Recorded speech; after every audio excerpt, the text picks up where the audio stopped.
मेरा नाम पवन शास्त्री जी और मैं गांव मतवाला से हूँ, सिरसा ही रहता हूँ। क्या कुछ कहना चाहेंगे 11,000? ये हमारी एक संस्था है, श्री सनातन धर्म गौ सेवा ट्रस्ट, जो नित्य दिन में लंगर लगाती है 11 से 2 बजे तक कदम मोटर पे। तो उसके अनुरूप में हमने शाम का लंगर लगाने के लिए कुछ व्यवस्था करने के लिए ये कथा रखी है।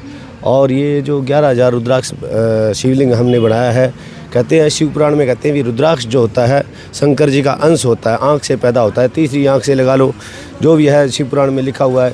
तो कहते हैं अपन ने 11,000 मतलब शंकर जी के अंश मंगवाए हैं, और अंश मंगवाए उन 11,000 की अगर हम पूजा करेंगे, शंकर जी रुद्र अवतार जिसको बोलते हैं, इसीलिए बोला गया है 11वां अवतार कौन सा है? रुद्र। हमने ये 11,000 रुद्राक्ष इसीलिए मंगवाए हैं कि 11,000 रुद्र यहाँ बिठाकर हम उनकी 7 दिन तक लगातार पूजा करें और भगवान हमारे पे प्रसन्न होकर हमारे सिरसा वासियों की स्वास्थ्य के बारे में और आपातकालीन जो भी विपत्ति है वो हरण करें, और इस पूजा का हमें पूरे सिरसा वासियों को फल मिले। और हमारी जो ट्रस्ट है यही धार्मिक कर्म करती है। इसमें जो मुख्य जजमान है आज हमारे श्री रामानंद जी शास्त्री जी है।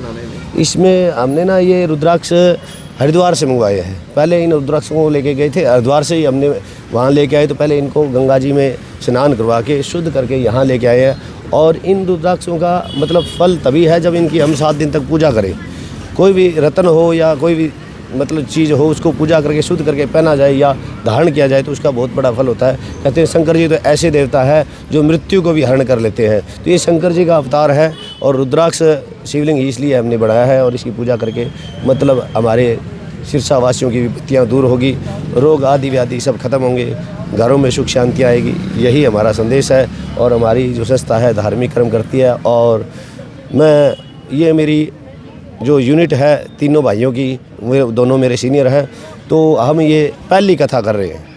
हमारा ये पहला महायज्ञ है जिसमें हमें पहले से ही थोड़ा सा जैसे हमारे मित्र विप्र बंधु हमारे साथ खड़े हुए हैं, तो हमें एहसास होने लगा है कि हमारा ये प्रोग्राम बहुत ही बढ़िया जाएगा। कथा तो देखो, ये हम ब्राह्मण हैं, हमारा धर्म है हमारे धर्म का प्रचार करना। आजकल दूसरे धर्मों वाले तो ना पैसे दे के धर्म चेंज करवा रहे हैं, हम तो सिर्फ प्रचार कर रहे हैं, हिंदू को जगा रहे हैं। जैसे धीरेन्द्र शास्त्री जी पैदल यात्रा कर रहे हैं, हम भी उसी के अंश हैं। और ब्राह्मण सभा है हमारी, और ब्राह्मण का एक ही धर्म होता है, अपने धर्म का, हिंदू धर्म का प्रचार करे। और उस धर्म के लिए उसको कथा करनी पड़े, मंच पे बैठना पड़े, ज़मीन पे बैठना पड़े, कहीं भी बैठना पड़े। आप धर्म के लिए हम कहीं भी बैठ सकते हैं, ज़मीन पे, आसन पे, कहीं बैठाओगे वहाँ बैठते हैं। हमारा काम ये भी धर्म प्रचार करें। 11,000 रुद्राक्ष की प्रतिदिन आप कह रहे हो पूजा हो, तो इसमें एक ही व्यक्ति बैठे या प्रतिदिन अलग-अलग पूजा? अपनी इच्छा से कोई भी बैठ सकता है। इसमें कोई दान दक्षिणा नहीं रखी, हमने सारी व्यवस्था हमने की है। ये हमारे विप्र बंधु हैं, ये सामान लेके आ रहे हैं, किसी से कोई पैसा नहीं लिया जाएगा, फ्री में पूजा हो रही है। श्रद्धा भाव से जो भी आएगा हम उसका पूजन करवाएंगे, लेकिन बाकायदा थोड़ी सी शर्त यह है भी जोड़े से हो और शुद्धि से हो।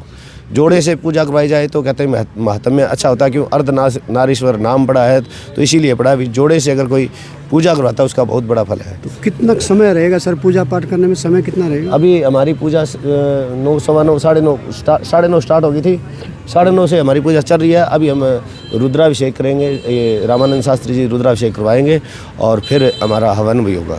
प्रतिदिन समय क्या रहेगा? प्रतिदिन 3 घंटे तो सुबह पूजा का लग जाएगा, और 3 से 6 हमारी जो रोज़ाना कथा होगी दोपहर के समय में 3 से 6। देखिए, ये हमारे वार्ड नंबर 24 के लिए, पटेल बस्ती के लिए, सुभाष बस्ती के लिए, मोता गार्डन के लिए और पूरे सिरसा नगर के लिए बड़े सौभाग्य की बात है कि 11,000 रुद्राक्ष से भगवान शंकर का शिवलिंग बनाकर रुद्राभिषेक किया जा रहा है। सभी वार्डवासी इसमें पूर्ण सहयोग दे रहे हैं। और भगवान शंकर का अभिषेक तो स्वयं अपने आप में स्वयंभू है। हम तो इसका प्रचार प्रसार करने में ही असमर्थ हैं, हमारे पास तो शब्दकोश भी नहीं है, क्योंकि सनातन की आत्मा भगवान शंकर है। तो क्या मैसेज देना चाहेंगे सिरसा के जनता? मैसेज तो यही देना चाहता हूँ मैं कि जहाँ तक आपके पत्रकारों के माध्यम से, पत्रकार बंधुओं के माध्यम से ये संदेश पहुँचे, ज़्यादा से ज़्यादा संख्या में डीसी पार्क के पास आर्य स्कूल के सामने इस भागवत पंडाल में पहुंचकर सभी भागवत रसास्वादन का आनंद लें और अपने जीवन को मंगलमय बनाएं।